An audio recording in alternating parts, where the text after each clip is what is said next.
So the game I'm playing today is called 3D Monster Maze. This is a first-person pseudo-3D maze game because it's not true 3D. Originally developed by Malcolm Evans and published by J.K. Gray Software for the Sinclair ZX81 in 1982, and then republished that same year by Evans's own startup company, New Generation Software. In this game, you are trapped inside of a maze, and the only real objective is to find the end of the maze, which is a lot easier said than done for two different reasons. The first reason is that the layout of all the mazes are randomly generated, which means it's not possible to actually learn the layouts of any of the mazes that you encounter. And to make matters worse, there is a monster chasing after you, as the game's title would imply, and this monster just so happens to be a Tyrannosaurus Rex that is constantly stalking you throughout the entire maze. As is the case with the majority of games from this era, 3D Monster Maze does not have a definitive ending. As soon as you exit one randomly generated maze, you are immediately thrust into another one, and the cycle repeats until you're eventually eaten by the T-Rex that's chasing after you. Now there's two reasons why I've chosen to play this game today. The first reason is that I have not been feeling very well in the past couple of days, and I really did not feel like making another long-form video. I wanted to try and cover something a bit smaller today just so I can continue getting videos out. But also, this game does have some interesting history behind it that I wanted to share with you today. So as I mentioned before, just like a minute ago, this game was developed primarily by just one person. That person being Malcolm Evans, and the interesting thing about Malcolm Evans is that when he started working on 3D Monster Maze, he actually had no experience in developing games whatsoever. Before Evans got into game development, he had previously worked as an aerospace engineer.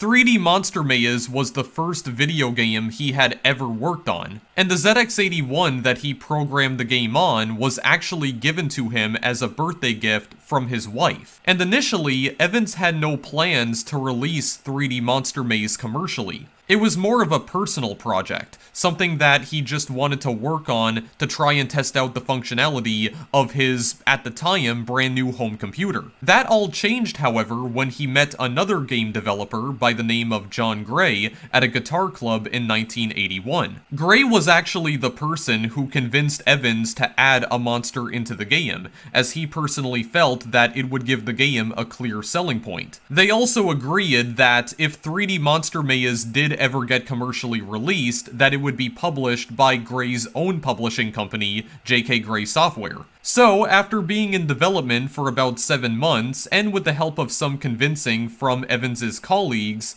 Evans finally decided that his work on 3D Monster Maze was done and that it would be commercially released, which it ultimately did. The game ultimately came out in February of 1982, exclusively for the ZX81 at the time, although I think there were some other ports of the game that were released eventually. But for the sake of this video, I wanted to focus on the original version of the game, which is the ZX81 version. And of course, as I mentioned before, the game was eventually re-released under Evans's own publishing company, which was New Generation Software, which he was only able to launch due to the success of 3D Monster Maze, because this game did actually sell surprisingly well at the time. This game was pretty popular at the time, not just amongst fans, but also amongst game critics. Some outlets even went as far as to say that this was one of the best games ever released for the ZX81. This tiny game pretty much kicked off Malcolm Evans's career as a game developer. He did go on to develop a few other games under the New Generation Software name, and while most of his other games were critically acclaimed, some of them were not as well received. 3D Monster Maze was definitely innovative for a lot of different reasons. It was one of those games that really tried to push the boundaries of what was considered achievable on home computers at the time. Its graphics were pretty much considered state-of-the-art, at least for the time. But 3D Monster Maze was also innovative for another reason, and a reason that you might not really expect. The thing is, even though 3D Monster Maze is supposed to be, for the most part, an adventure game, A lot of people consider this to be an early example, or quite possibly the earliest example, of a survival horror game. And this mostly has to do with the fact that you're inside a maze, you have no idea how to escape from it, and there's this monster that's constantly chasing after you that you need to try and run away from. If the monster catches you, he kills you instantly. And because the game has no music or sound effects whatsoever, the only way that you can tell he's coming for you is when the game tells you he's close by. And it doesn't really help the fact that the game warns you of the T-Rex's presence in the most disturbing way that it possibly can.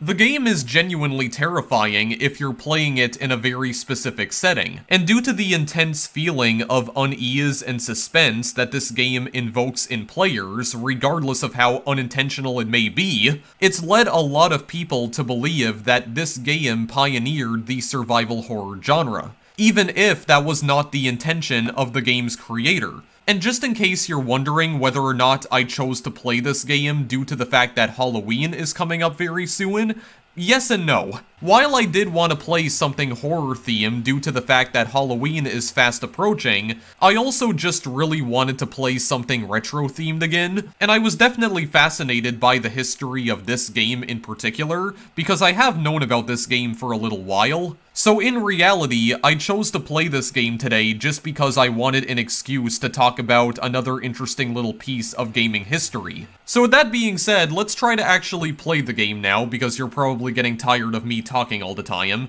I don't blame you. So, when you start up the game, you have this little intro right here. Roll up, see the amazing Tyrannosaurus Rex, king of the dinosaurs, in his lair.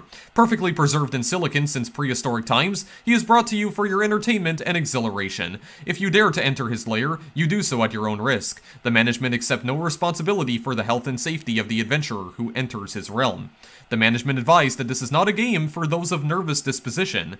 If you are in any doubt, then press stop. If instructions are needed to proceed, then press list. Otherwise, press continue. Yeah, so when you start up the game, you have this little cutscene of this clown person, because I think that's what he's supposed to be, like this circus clown who's introducing you to, the king of the dinosaurs, his own lair, if you dare to enter it, because it's very likely that you're gonna get lost in the maze forever, and worst case scenario, you're just gonna get eaten alive. So I am playing this game on an emulator, so I can press the K key to bring up the list right here.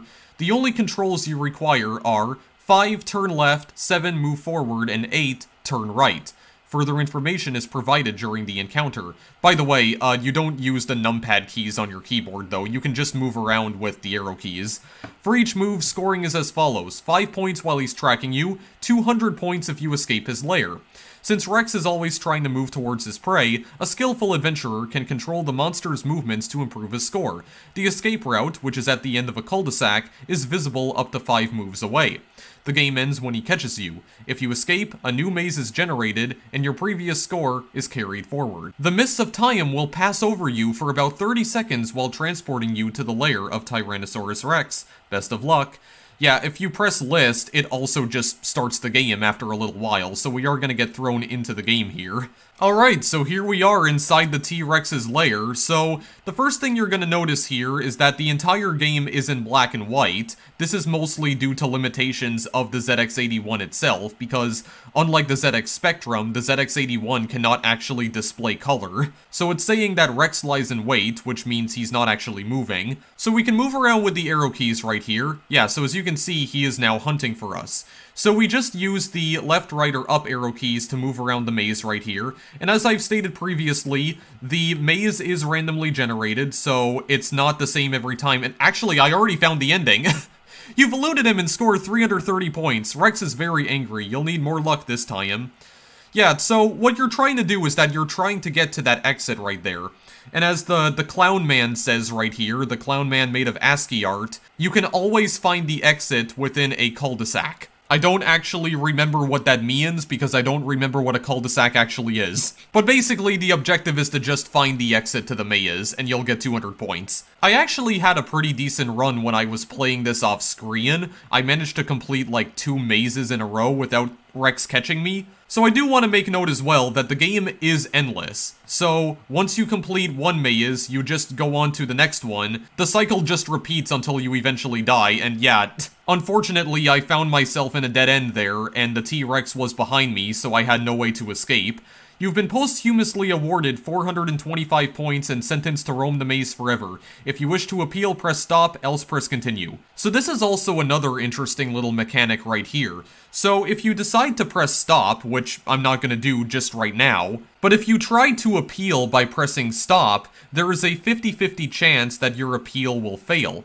And if you want to know how appealing works in this game, basically if you want to shut the game off, then you can try and press stop, but due to the way that the game is programmed, that only works 50% of the time. If your appeal is rejected, then you are thrust back into the maze that you just attempted, and if your appeal is accepted, then the ZX81 itself basically resets, which will throw you out of the game entirely, and then you have to reload the game manually. And if you have no understanding of how the basic programming language works, well, yeah, good luck trying to do that. But we're not gonna do that right now, we're just gonna press continue and we're gonna try the exact same maze again.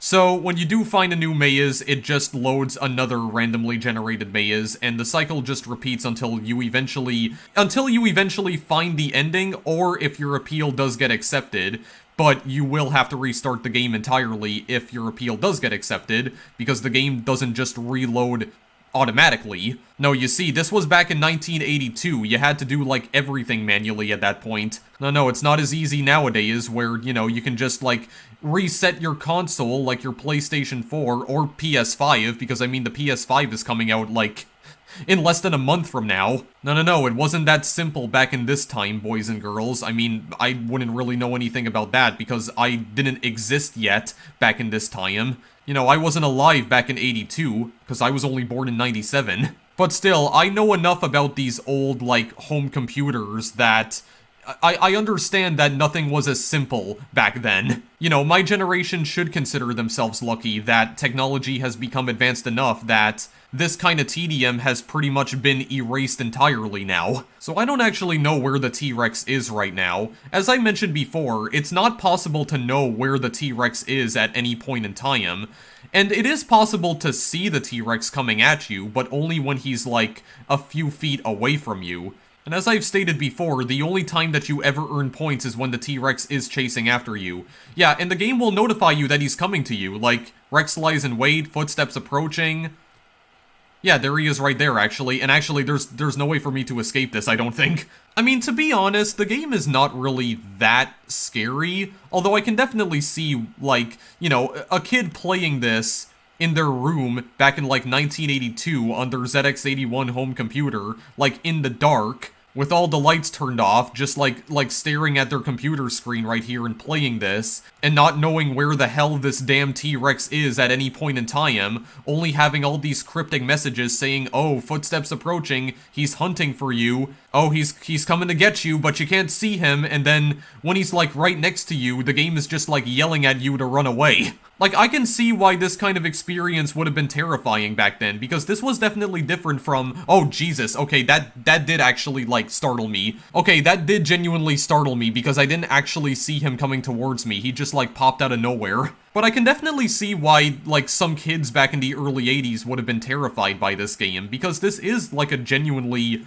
unsettling experience. Like, you're lost in this maze with this, like, giant T-Rex chasing after you, this monster that you can't possibly know where he is at any point, because, I mean, the game has no sound effects. It's not like the T-Rex makes any noises when he's moving towards you, so I can definitely see why this would have been, like, this would have been petrifying. I can see why a lot of players back in the 80s would have been just, paralyzed with fear whenever they would see, like, this big-ass T-Rex moving towards them. It may be primitive by today's standards, but, I mean, still, I don't typically focus on, like, the technology that the game was created on, because yes, the ZX81 is an extremely old and obsolete home computer now, But I don't typically focus on things like that. I usually try to focus more on the context in which the game is meant to be experienced, if that makes any sense. Like, I don't care how primitive the game actually is. Like, the point is, this game was trying new and exciting things at the time. And I feel like for those reasons alone, it should be celebrated.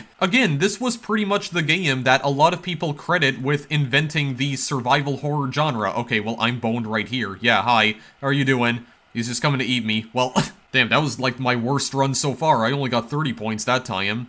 Yeah, and I think he also spawns randomly as well, because I don't think there's any specific point at which the T-Rex spawns inside of the maze. I think he just spawns at any random point. Also, I have no idea where I'm even going. Oh, lord. Yeah, but the fact of the matter is, this game was trying new things back in 1982, and you know what? I applaud it for that. I applaud it for at least, you know, trying to be innovative. I mean, who knows? Maybe we wouldn't have games like Resident Evil or Silent Hill had it not been for 3D Monster Maze. I mean, you never know. I mean, a lot of people do credit Resident Evil, specifically, with coming up with the term survival horror, but I think it's fair to say that this game probably invented the actual genre. Because I think it's fair to say that the genre definitely existed before then, but there just wasn't a name for it. Is the game primitive and probably obsolete by today's standards? Yes, definitely, I'm not gonna deny that. But could it also be considered one of the most important video games ever made? Yeah, I would say so, actually. I do personally think that this is one of the most important games ever made, even if it doesn't really play well, because one thing you may have noticed so far is that the frame rate in this game is absolutely atrocious, because the game only renders at 6 frames per second. Which means it really doesn't matter what frame rate I'm recording this video at, it would just look terrible either way. And in some ways, the game's art style also kind of reminds me of Baseball 2000.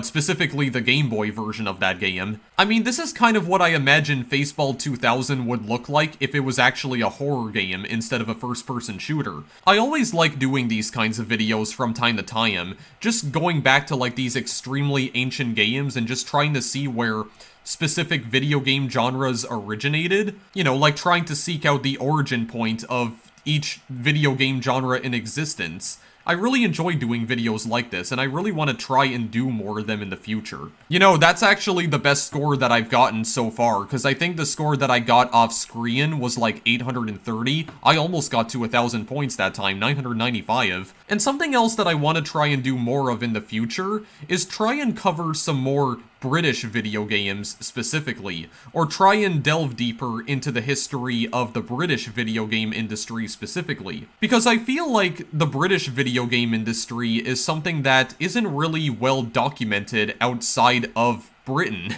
Because that's the thing too, this game was never officially released outside of the UK.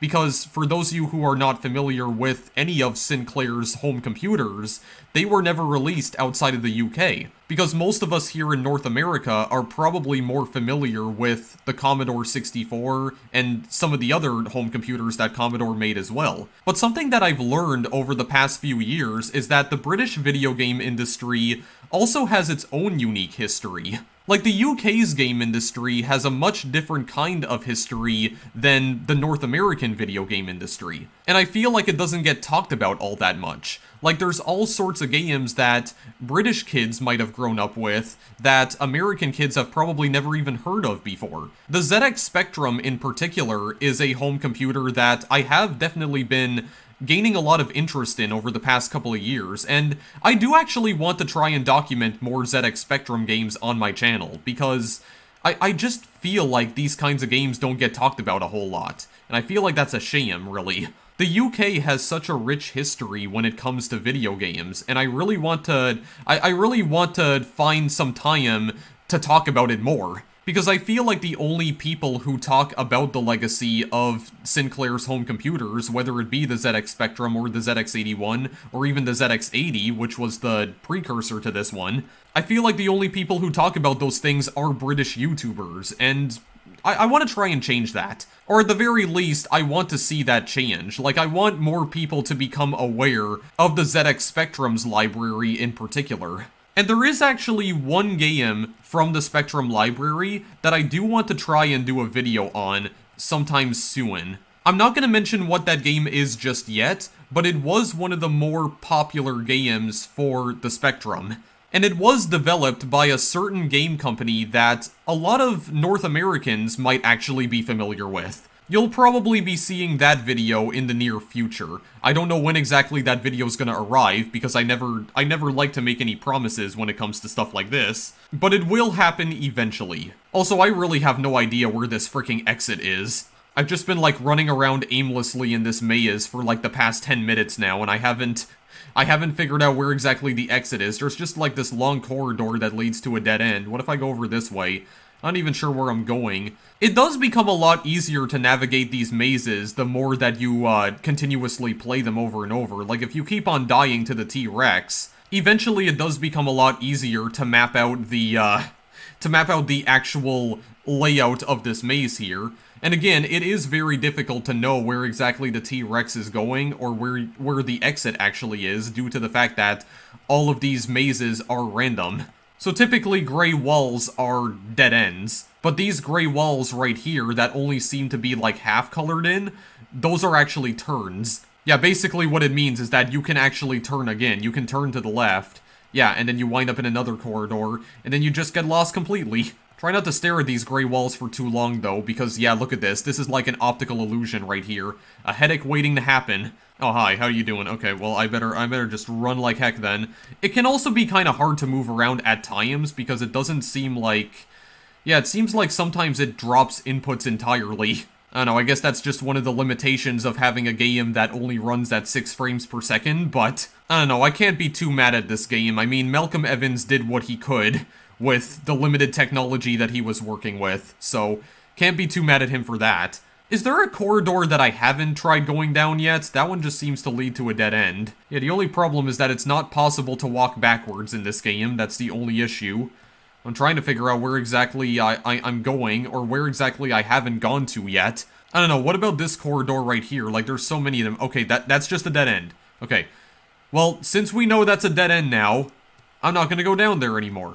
Simple as that. The only problem is that I'm probably going to end up forgetting where exactly that corridor is. Me and my terrible short-term memory. Oh my god, dude, it just feels like I'm going around in circles. What about...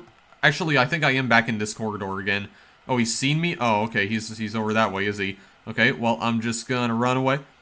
Just run away. And if you do get far enough away from the T-Rex, then he will just stop chasing you entirely. I don't even know where I'm going.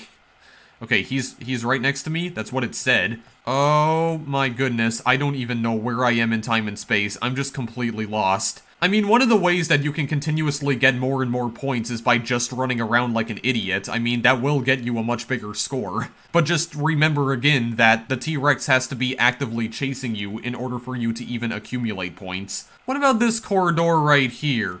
What about this one? This doesn't look like a place I've been down to yet. Oh god, maybe it actually was. Am I just going backwards now? What am I even doing at this point? Is there even any purpose to this? Doesn't seem to be like any rhyme or reason to this whatsoever. Oh god. I don't even know anymore. Hey, at least I got a score of 1,000. That's pretty cool. I'm just walking into a whole bunch of dead ends now. Oh god. Okay, what about over here? There's nothing here. I think this is another... Oh my god, I'm just going back to this exact same corridor. Oh, hi. How you doing? Okay, well, I'll just run. Okay, never mind, I won't run. Hang on a second. I have a smart brain. I think I can figure this out. Okay, that's not even fair. Why would you just... Okay, really? Why would you just spawn him in front of me? Like, twice in a row. Why would you do that? That's not even fair at all. Didn't give me a fighting chance whatsoever. But again, it's like I said before. He always spawns at a random location. In this case, right in front of my face. Perfect. Totally fair. I mean, there really isn't anything else to say about this game. Like, this is the whole game, guys. Like, this was like pretty much the biggest experience that you could get back in 1982. I mean, what more do you want me to add to this? The way that I personally view this game is that it's kind of like if Baseball 2000 was a horror game. I mean, that's about it. Pretty much the same art style. It's also like in this pseudo 3D environment, except it's not actually in 3D. It's just like rendering, it's basically rendering 2D objects. It's just the perspective that makes it look 3D. I mean, I don't know what else to say about this. This is a very simplistic game, I'm not gonna lie. But then again, most games were, like, very simplistic back in the early 80s. I mean, this was arguably one of the most complex games that were ever made for the ZX81 back in this time, or just one of the most complex games that was ever made in general at the time. Oh, okay, well, I don't know if he just, like, came out of the wall or something. I don't even know what that was. Why don't I just go back the other way instead and see what's over here? Why are there so many corridors? Oh my goodness. He's beside me. Oh, well, too bad. He already ate my soul. And every other part of my body as well. Oh god, okay, wait, there's like multiple corridors here. What if I go down this way and then down this way? Ah, yes, perfect commentary. What if I go down this way, but then also this way? But what if I also go back this way, and then probably go down this way? I am a true wordsmith of my time, ladies and gentlemen. Oh. Well, I accidentally pressed a thing, and I broke the entire game. Perfect. I think what happened was that I either, like, accidentally pressed spacebar or the Alt key, and then it brought up the basic, like, script line, so that I could try typing something in and try running a script, and then it just, like, broke the entire game, so... You know, in one of the runs that I had off-screen, I was literally able to just, like, move around the outside parameter of the maze right here, and I was able to find the exit of the maze by just doing that, like, just walking to, like, the outside edge of the maze right here, and then just walking around it, and I actually managed to find the exit once. I was hoping that maybe I would get lucky enough again, but it doesn't seem like I'm getting all that lucky with this maze either. Oh, whoa. Okay, actually, no, I did get it. Also, I'm pretty sure I said, oh, whoa, again. Oh, whoa, what's this? I found the exit? Okay, well, I guess I did get lucky that time, but I don't know. I was trying to be a little bit more intelligent, like, trying to actually, like, look at all the corridors and seeing where they're leading. Just trying not to, you know, take the exact same path again, and, well, it led me to victory that one time. But other than that, I have nothing more to say about this, guys. This is literally the whole game. I have nothing more to say. That's just it. That's it. That is 3D Monster Maze, quite possibly the first survival horror game ever made. Probably the pioneer of its genre? Perhaps. See, the reason why it's so difficult to say for certain that this was the first survival horror game ever made is because it wasn't meant to be a survival horror game. Like, that was not Malcolm Evans's intention to make a horror game right here. It was like, very unintentional. It's merely a coincidence that this wound up being more of a horror game than anything else. But hey, if you were always curious as to where the survival horror genre got its start, it was probably with this game and not actually Resident Evil. But who knows for sure, man? Who knows for sure? I think it's still an interesting little game, and if you do want to try it out for yourselves, the link is in the description. I would normally say, well, if you want a physical copy of this game, go search it out on eBay or Amazon or something. And I mean, you can still do that if you want, but honestly, it's a lot easier to just experience this game on an emulator, and thankfully I did manage to find a site where you can just go and play the game online. I'll provide the link to that site in the description of this video. Oh, perfect. This is a dead end. Okay, am I boned? Am I boned? Just tell me I'm boned. Oh, maybe I'm not. Maybe I'm not. Okay, well, it's saying that he saw me. So where exactly is he? Just keep saying that he saw me. Not sure how I managed to escape from that. Okay, well, okay, that's a dead end. No, don't even go down. No, that's a dead end as well. Don't even go down there, because I wasn't sure if I already went down there or not. Couldn't remember. Keep in mind that you do move faster than the T-Rex. So, I mean, if you just keep constantly running over and over, then he will never catch you. I guess when he does catch me, I can finally show what exactly accepting and rejecting an appeal looks like, because I didn't show that off yet, actually. That'll be the last thing that I demonstrate before I end this video off. I'll just see if I can keep on going until he catches me. God, there is so many freaking corridors down here, though. I'm not sure if I'm actually willing to try and beat this one. I'm not sure if I have the will to press forward anymore. I don't know, maybe I'll just let him eat me on purpose. What if I try going down this hallway? Like, what's over to the left right here? Was I already down here? I don't even remember. Oh no, this is where the dead end was, actually. Oh, I found it. Okay, there we go. You've eluded him and scored 1,075 points. Very nice. I think these portals are also random as well, because they don't always look the exact same, like with the little ASCII graphics coming out of them. I think that's also randomized. Anyway, I don't really feel like playing this game any longer, guys, so I'm just gonna see if I can try and find the T-Rex here. Oh, never mind, I'm just gonna find the exit again. Okay, fine, game. I see, you know that I want to stop playing now, so you're just basically giving me the victory, like right out of the gates. I see how it is. You're enticing me to keep playing it, that's why. I see what you're doing. I'm picking up what you're putting down, and I'm not sure why I'm picking it up in the first place, because I don't want none of it. I don't want none of it anymore. Okay, I did manage to get myself killed here, so appeal? Accepted. Okay, wow. Like I said before, that there's only a 50% chance of that actually working.